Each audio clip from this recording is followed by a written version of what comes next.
Hello student. मैं प्रकाश चंद्र उपाध्याय विद्यालय शिक्षा से आप सभी का स्वागत करता हूं। आज हम कक्षा 9 की सामाजिक विज्ञान की पाठ्यपुस्तक लोकतांत्रिक राजनीति भाग 1 के पहले अध्याय लोकतंत्र क्या, लोकतंत्र क्यों, इसके द्वितीय भाग पर चर्चा करेंगे। एक व्यक्ति, एक वोट और एक मोल का क्या अर्थ है। इसके उपरांत हम जानेंगे कानून का राज और अधिकारों का आदर किस प्रकार से किया जाता है और यह क्यों आवश्यक है।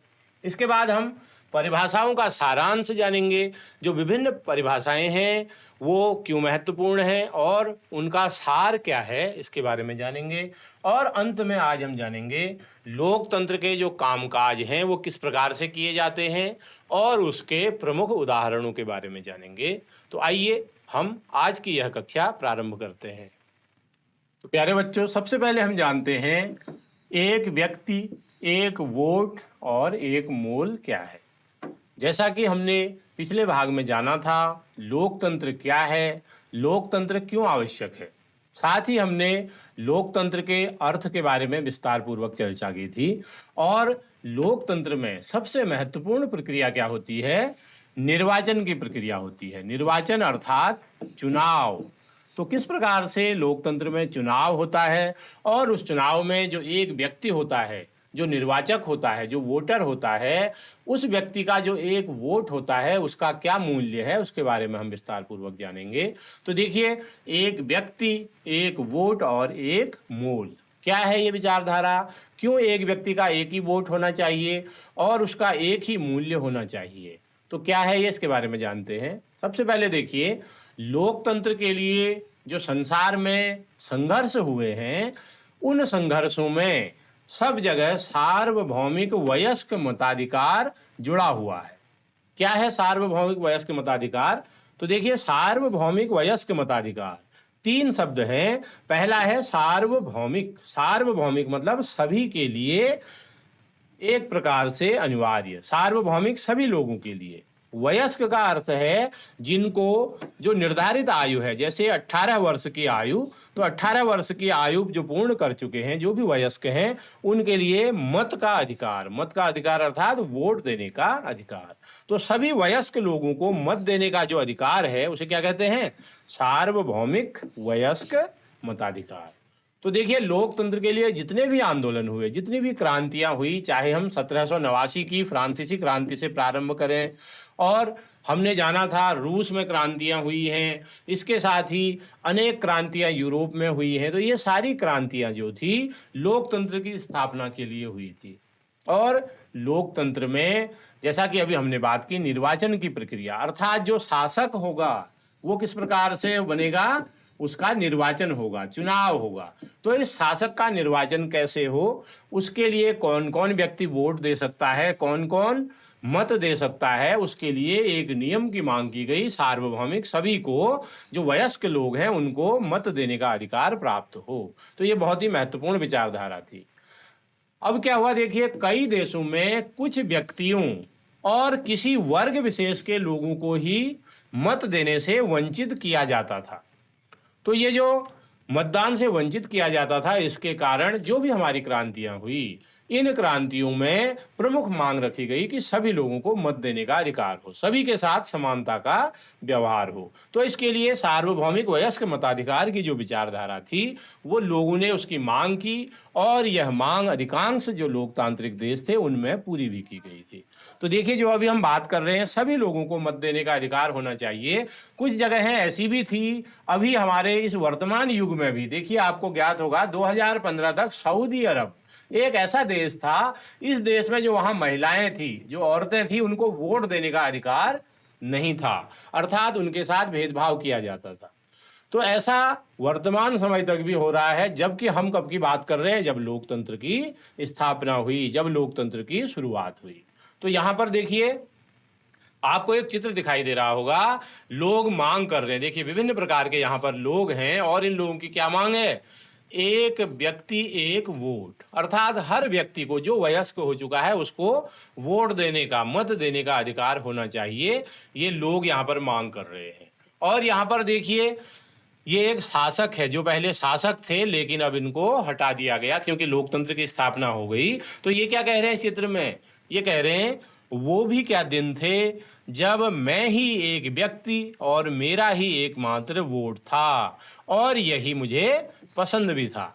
अब ये व्यक्ति क्या है? ये पुराना शासक है और ये यहाँ पर देखिए कहाँ है?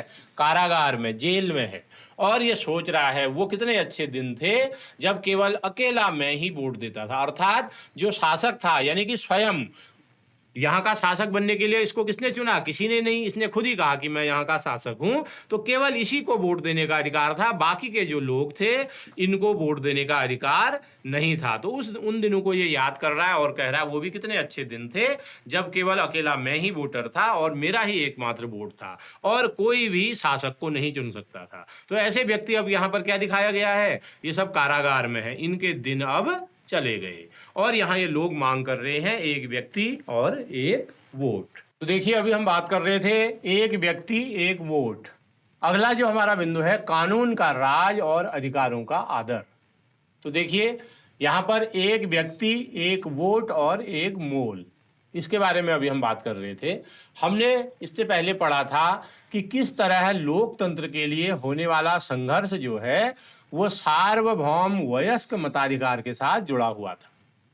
यानी कि सभी लोगों के लिए किस प्रकार से मताधिकार का अधिकार हो, सभी वयस्क लोगों को मत देने का अधिकार हो। तो जितने भी संघर्ष हुए लोकतंत्र के लिए, उन सबके साथ यह विचारधारा जुड़ी हुई थी। और वर्तमान में ये जो सिद्धांत है इसको लगभग पूरी दुनिया में मान लिया गया है, पर किसी व्यक्ति को मतदान के समान अधिकार से वंचित करने के उदाहरण भी कम नहीं हैं। अभी हमने बात की सऊदी अरब में 2015 तक जो महिलाएं थी उनको वोट देने का अधिकार नहीं था। इससे पहले बहुत सारे ऐसे देश थे जहां पर किसी वर्ग विशेष को वोट देने का अधिकार नहीं दिया जाता था, जबकि ऐसा नहीं होना चाहिए था। ऐसे ही देखिए एक देश था एस्टोनिया, और यहाँ के जो नागरिक थे, वहाँ की जो नागरिकता के नियम थे वो कुछ इस तरह से बनाए गए हैं कि रूसी अल्पसंख्यक समाज के लोगों को मतदान का अधिकार हासिल करने में मुश्किल होती है। अर्थात वहाँ रूस में जो अल्पसंख्यक ऐसे लोग जिनकी संख्या बहुत कम है, तो उनको सामान्य तौर पर वोट देने का अधिकार नहीं था। इसके लिए इन लोगों ने क्या किया? विशेष प्रयास करने पड़ते थे, तब इनको वोट देने का अधिकार होता था। कहाँ पर? एस्टोनिया में। तो ये भी एक वोट एक व्यक्ति एक मोल का उदाहरण नहीं है। इसी प्रकार देखिए फिजी एक देश है, वहाँ की चुनाव प्रणाली में जो वहाँ के मूल निवासी हैं उनके वोट का महत्व भारतीय मूल के फिजी नागरिक के वोट से ज्यादा है। अर्थात यहाँ पर क्या था? देखिए यहाँ पर कुछ अलग प्रकार का भेदभाव है। फिजी में जो वहाँ के मूल निवासी हैं इनके वोट का अलग मूल्य है।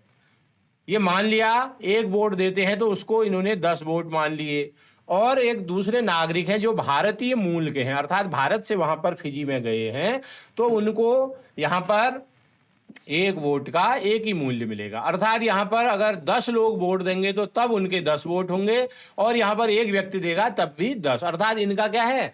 मोल ज्यादा है इनके वोट का। तो फिजी में देखिए अलग प्रकार का क्या था, यहाँ पर मतदान करने का जो अधिकार था, जो मताधिकार था, वो अलग प्रकार से बटा हुआ था। इसी प्रकार देखिए लोकतंत्र जो है राजनीतिक समानता के जो बुनियादी सिद्धांत हैं उन पर आधारित है। और इस प्रकार लोकतंत्र की एक तीसरी विशेषता होती है, वो क्या होती है? लोकतंत्र में हर वयस्क नागरिक का एक वोट होना चाहिए। ये बहुत महत्वपूर्ण है। और हर वोट का एक समान मूल्य भी होना चाहिए। पहले तो सभी लोगों को वोट देने का अधिकार हो, जैसे सऊदी अरब आदि देश है, यहाँ पर महिलाओं को नहीं था। ये इस प्रकार का नहीं होना चाहिए। सभी वयस्क लोगों को मत देने का अधिकार होना चाहिए। दूसरा, फिजी की तरह बाहर के जो नागरिक हैं अगर वो वोट दे रहे हैं तो उनका और वहाँ के जो नागरिक हैं उनका वोट का मूल्य एक समान होना चाहिए। तो इसके बारे में हम जो अगला अध्याय होगा उसके बारे में विस्तार पूर्वक चर्चा करेंगे कि हर व्यक्ति का वोट का मूल्य समान क्यों होना चाहिए। तो यहाँ पर ये चित्र हम देख चुके हैं। ये लोग मांग कर रहे थे एक व्यक्ति एक वोट की, और ये जो शासक है ये कह रहा है कि पहले केवल मैं ही वोट देता था, और वो ये मानता है कि सबसे अच्छी विचारधारा थी। पुनः हम इस पर बात कर लेते हैं एक व्यक्ति एक वोट एक मोल। तो यहाँ एक कार्टून जो दिखाया गया है इसके बारे में हम बात कर चुके हैं। तो इसमें जो सद्दाम हुसैन है, ये जो शासक है, ये कौन है? सद्दाम हुसैन। और जब इसका शासन वहां से उखाड़ फेंका गया, उखाड़ फेंकने का मतलब जबरदस्ती करके, युद्ध आदि करके इसको गद्दी से हटा दिया गया, तो उसके बाद वहां पर लोगों की चुनाव और उससे संबंधित जो मांग थी, एक व्यक्ति एक वोट, उससे संबंधित ये चित्र यहाँ पर आपको दिखाया गया है। तो अब एक महत्वपूर्ण बात हम बात करते हैं, कानून का राज किस प्रकार से हुआ और अधिकारों का आदर क्यों करना चाहिए। तो देखिए, कानून का राज और अधिकारों का आदर, तो यहाँ पर हम एक उदाहरण लेते हैं जिम्बाब्वे का। वहां पर क्या हुआ था, अल्पसंख्यक जो थे, गोरों के शासन से उनको 1988-89 में मुक्ति मिली थी। वहां के जो अल्पसंख्यक लोग थे, जो कम संख्या वाले लोग थे, गोरे अर्थात जो यूरोपीय लोग थे, अंग्रेज आदि, उनका जो शासन था उससे जिम्बाब्वे को मुक्ति मिली। और उसके बाद क्या हुआ, देश पर जो है पीएफ, जानू पीएफ दल का राज हो गया। अर्थात जो पॉलिटिकल पार्टियां होती हैं, राजनीतिक दल होते हैं, तो वहां का एक दल था जानू पीएफ दल, तो उसका राज हो गया। उससे पहले वहां पर गोरों का राज था। अब इससे क्या हुआ, देश के स्वतंत्रता संघर्ष की इन लोगों ने क्या किया, जानू पीएफ दल के जो लोग थे, इन्होंने देश के स्वतंत्रता संघर्ष की अगुवाई की थी। और इनके जो नेता थे उनका नाम क्या था, रॉबर्ट मुगाबे। और ये आज़ादी के बाद से ही शासन कर रहे थे। जब वहां पर आज़ादी मिली तो उसके बाद रॉबर्ट मुगाबे जो है वहां पर शासक के रूप में कार्य कर रहे हैं। अब देखिए यहाँ क्या होता है, ये भी लोकतंत्र का एक प्रकार है, लेकिन अगर हम अपने देश भारत से इसकी तुलना करें तो इसमें और उसमें बड़ा अंतर है, इस लोकतंत्र में और भारत के लोकतंत्र। तो यहाँ देखिए, चुनाव नियमित तौर पर होते हैं जैसे भारत में होते हैं, और हमेशा क्या होता है, जानू पीएफ दल ही जीतता है। अर्थात वहाँ क्या है, एकमात्र दल, एकमात्र दल कौन सा है, जानू पीएफ। तो ये दल हमेशा ही जीतता है, लेकिन चुनाव होते हैं। और जो राष्ट्रपति है वहाँ के, जिनका नाम है रॉबर्ट मुगाबे, वो कम लोकप्रिय नहीं है। ऐसा नहीं है कि वो लोकप्रिय नहीं है, लोग उनको पसंद भी करते हैं, पर वे चुनाव में गलत तरीके भी अपनाते हैं। वो ऐसे तरीके अपनाते हैं कि लगातार वही चुनाव जीतते रहे और कोई दूसरा व्यक्ति चुनाव नहीं जीतता था, लेकिन फिर भी वो लोकप्रिय थे। अब जब वहाँ आज़ादी मिली जिम्बाब्वे में, तो उसके बाद से उनकी सरकार ने क्या किया, कई बार संविधान में बदलाव किए। जो कानून होता है देश का सर्वोच्च कानून, उसमें उन्होंने बदलाव किए, और लगातार जो राष्ट्रपति, क्योंकि वो खुद ही राष्ट्रपति हैं, उनके अधिकारों में वृद्धि करते रहे। अभी पिछले चित्र में हमने सद्दाम हुसैन के बारे में देखा था, वो क्या विचारधारा अपना रहा, वो क्या सोच रहा है कि वो भी क्या दिन थे जब केवल मैं ही वोट देता। तो इसी प्रकार से यहाँ पर कुछ अलग रूप है, लेकिन ये अपने अधिकारों में वृद्धि करते रहे।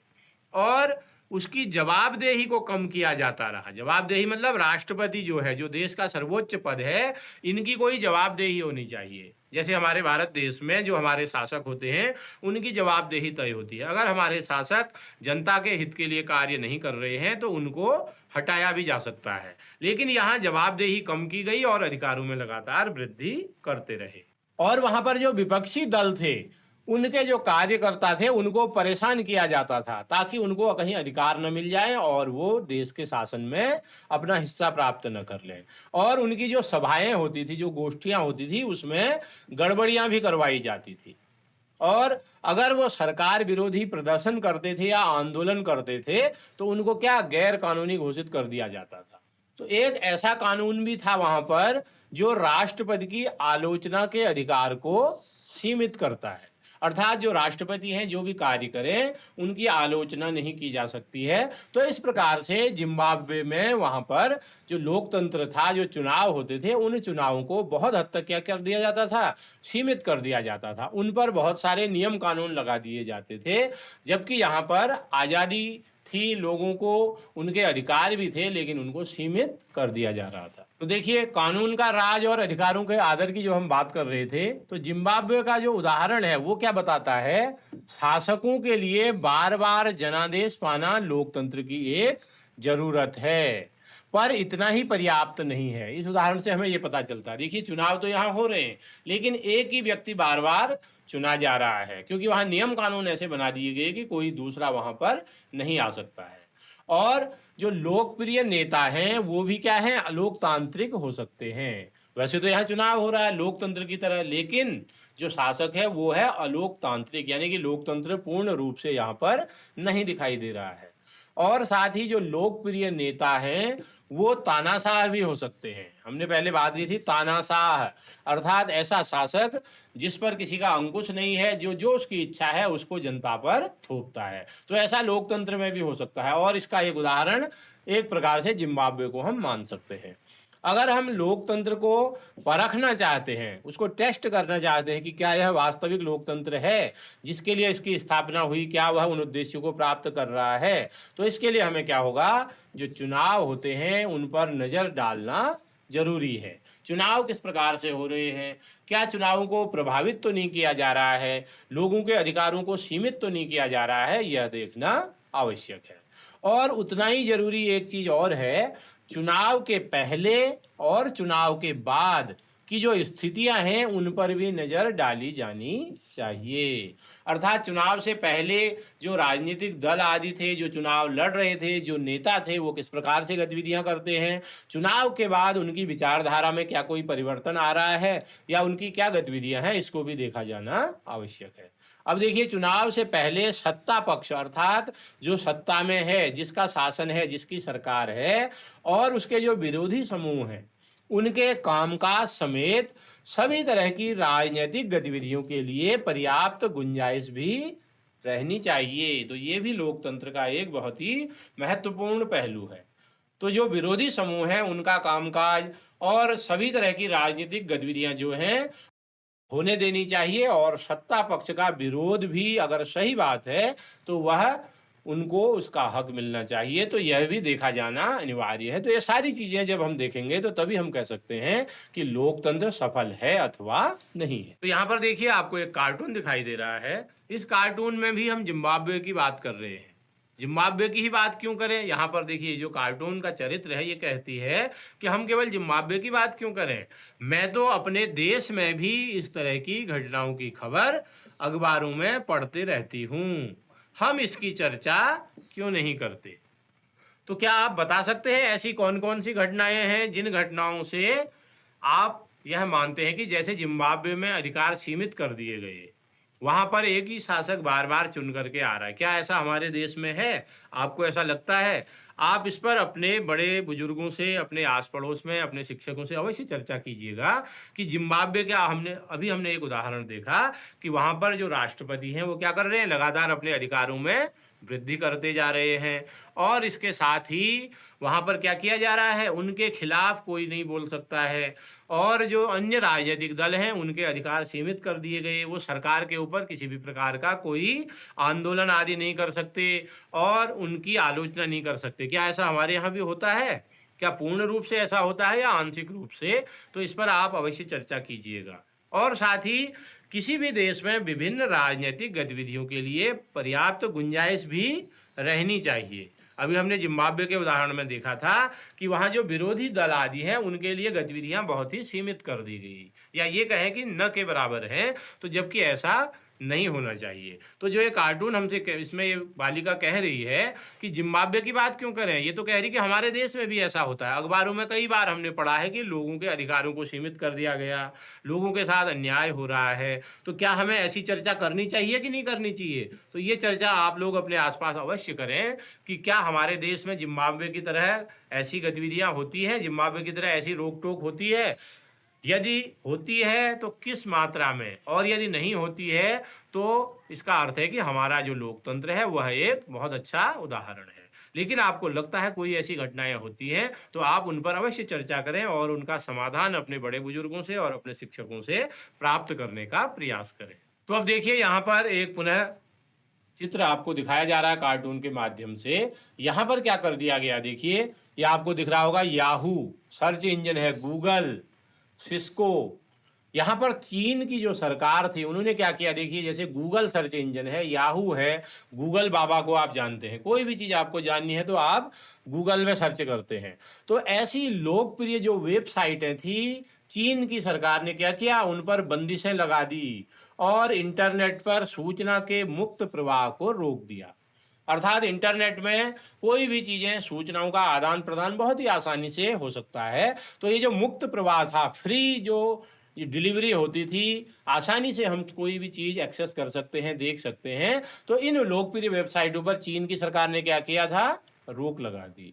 और इस कार्टून में इसी पर टिप्पणी की गई है। ये जो कार्टून आपको दिख रहा है, तो यहाँ पर देखिए, एक ये बच्चा है, टैंक और निहत्थे छात्र की तस्वीर पाठक को चीन के हाल के इतिहास की एक अन्य बड़ी घटना की याद दिलाते हैं।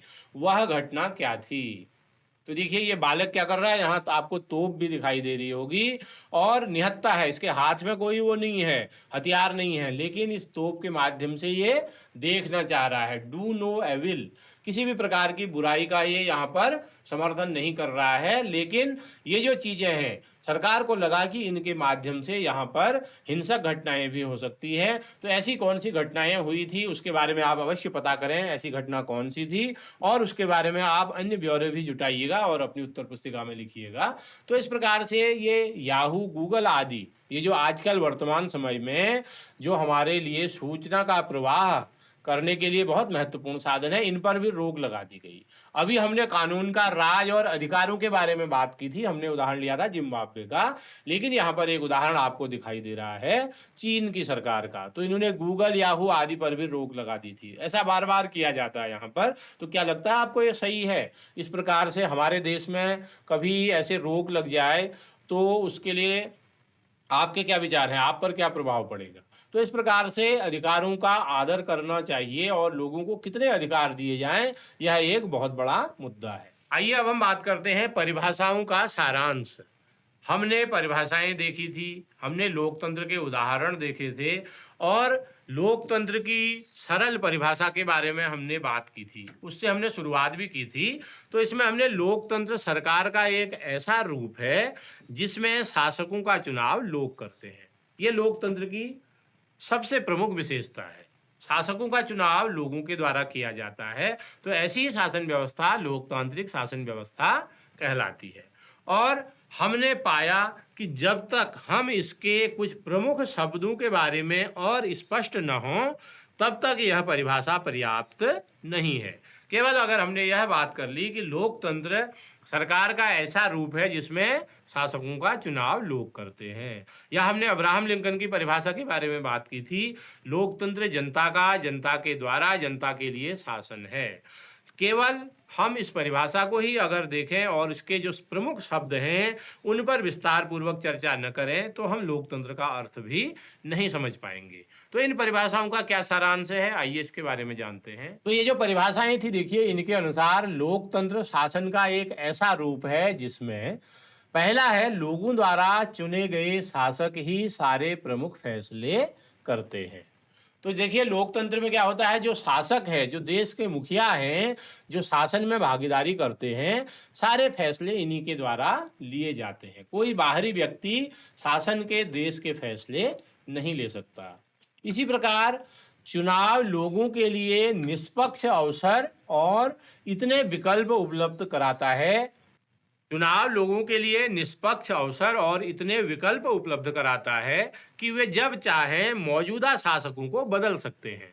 अर्थात चुनाव की प्रक्रिया इतनी सरल, इतनी निष्पक्ष होनी चाहिए कि जो शासक हैं, अगर वह ये जो फैसले लिए जा रहे हैं इनके द्वारा, यह फैसले जनहित में नहीं लिए जाते हैं या लोगों के साथ भेदभाव किया जाता है, तो लोग जो ये मौजूदा शासक हैं इनको बदल सके। चुनाव की प्रक्रिया इतनी आसान होनी चाहिए।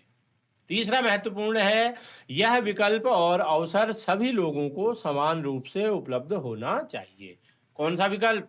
शासक बनने का। अर्थात कोई भी व्यक्ति शासन में अपनी योग्यता के अनुसार भागीदारी कर सके और जो शासक बनने के जो नियम होंगे उसमें कोई किसी के साथ भेदभाव न हो, किसी के साथ पक्षपात न हो। और इस चुनाव से बनी सरकार जो होगी, संविधान द्वारा तय किए गए बुनियादी कानूनों और नागरिक अधिकारों के दायरे को माने। तो ये भी बहुत महत्वपूर्ण है। जो सरकार बनेगी, जो चुन करके सरकार आएगी, वो जो संविधान होता है देश का, उसके द्वारा जो भी बुनियादी कानून हैं, जो आधारभूत नियम हैं और जो नागरिकों को अधिकार दिए जाने चाहिए, उन अधिकारों का दायरा भी उन्हें मानना चाहिए।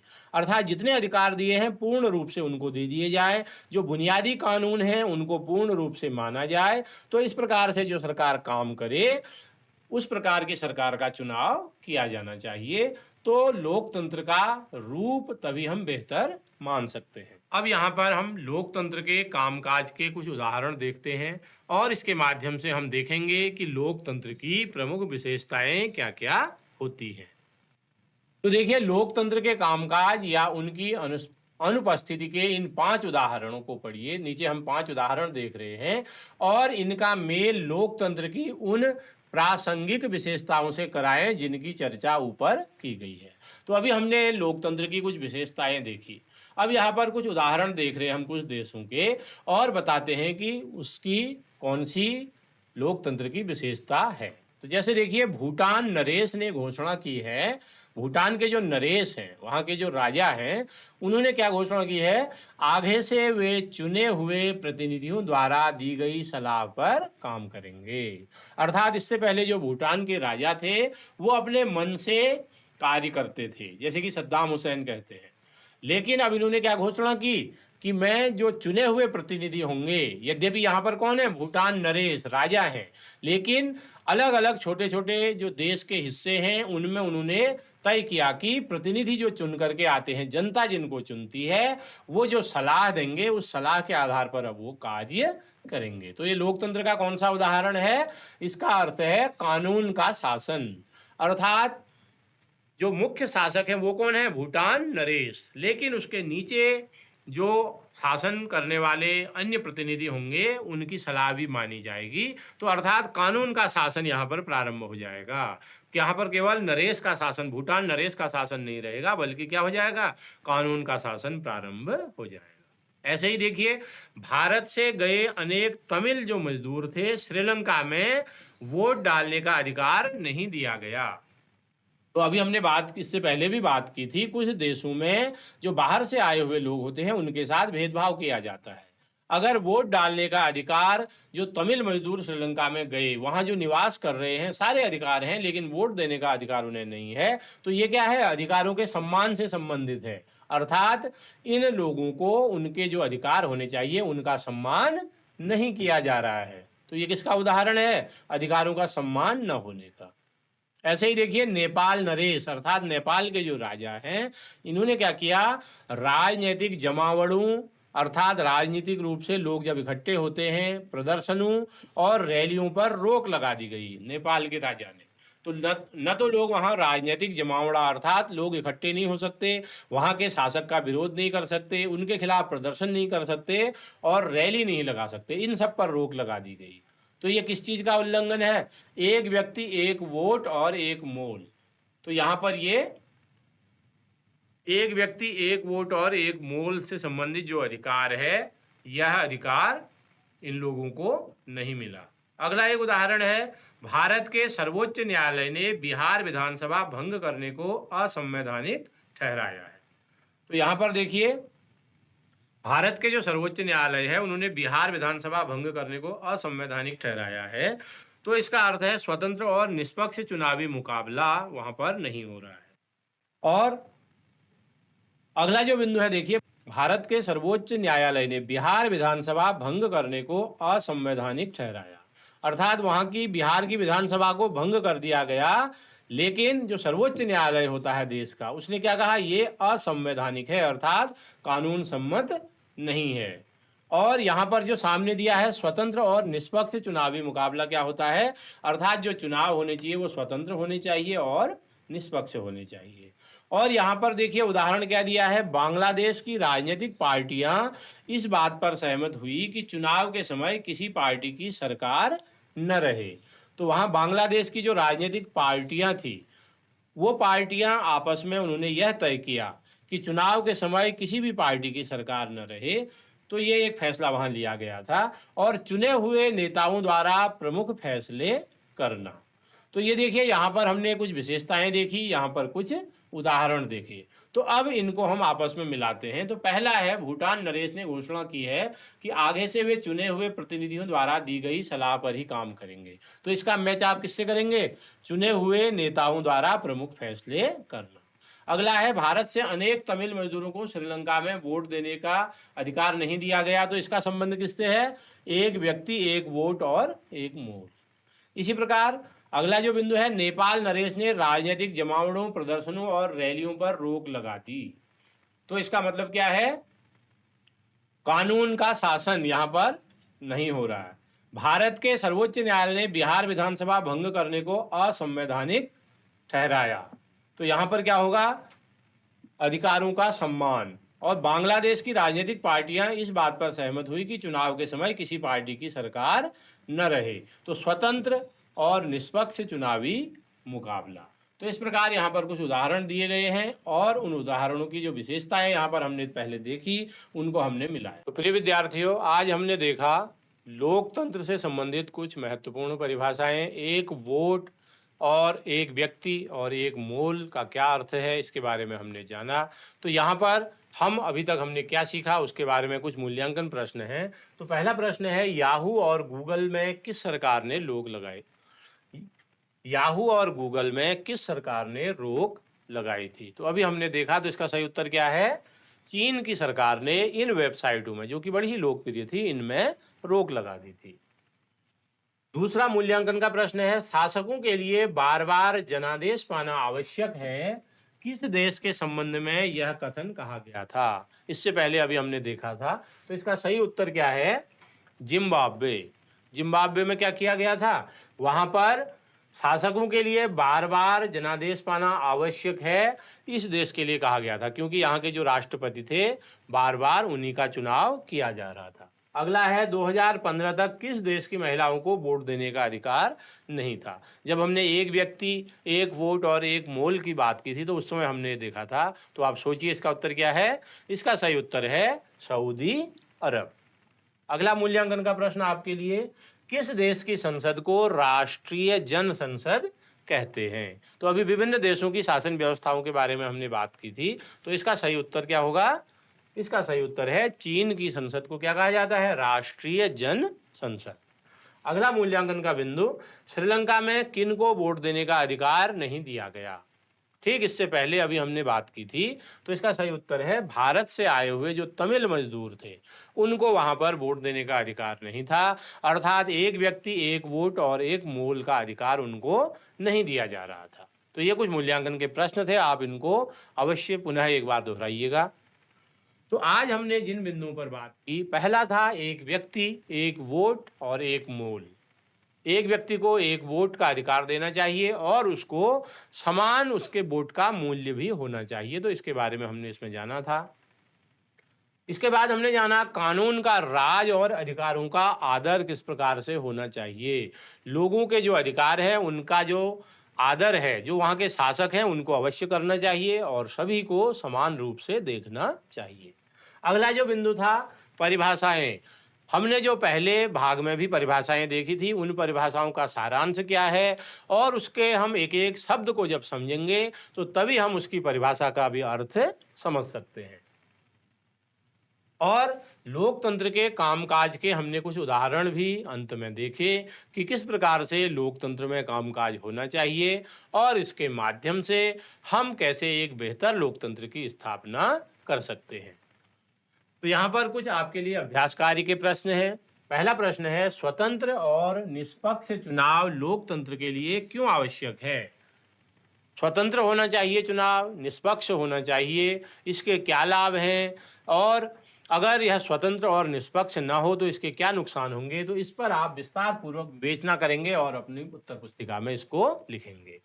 इसके साथ ही एक व्यक्ति, एक वोट और एक मोल का क्या अर्थ है, इसके बारे में हमने विस्तार पूर्वक चर्चा की थी। आप इनके उदाहरण सहित विभिन्न देशों के उदाहरण देंगे और अपनी उत्तर पुस्तिका में इसे नोट करेंगे।